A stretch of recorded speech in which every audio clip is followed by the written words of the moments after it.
આગ લાગે ત્યારે પોતાના જીવને જોખમમાં મૂકીને દોડીને જતા ફાયર વિભાગ દ્વારા સત્યનારાયણ કથાનું આયોજન કરવામાં આવ્યું હતું। ભાવનગરની ફાયર વિભાગના ફાયર સ્ટેશન ખાતે સત્યનારાયણ કથા યોજાઈ હતી। ભાવનગર નિર્મનગર ખાતે આવેલા ફાયર સ્ટેશનમાં સત્યનારાયણ ભગવાનની કથાનું આયોજન કરતા સમગ્ર ફાયર સ્ટેશન ધાર્મિક માહોલમાં ફેરવાઈ ગયું હતું। જો કે આ સત્યનારાયણ કથામાં ફાયર વિભાગના દરેક કર્મચારીઓ હાજરી આપી હતી।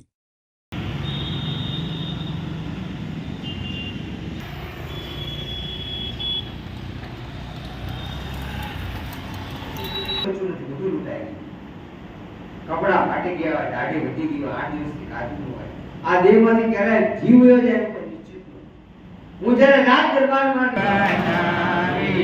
પ્રાણ જીવન તમ કાજરે મારા પ્રેમ નિદાની ગાતરે ગાતના દેવા મંગાવું आंखें अडाड़ी राजा समझी गयो भगवान ना खाली आंखें पड़ियो अडाड़ी गामना गोळिया પાસે આવી કે જેમ કુંગજ નામનો રાજા બહુ સરસ રાજાવા શ્રી ગોપિકા વલ્લભ શ્રી જાનકી નાયકમ શ્રી રામચંદ્ર પદે શ્રી રામચંદ્ર ભગવાન વીર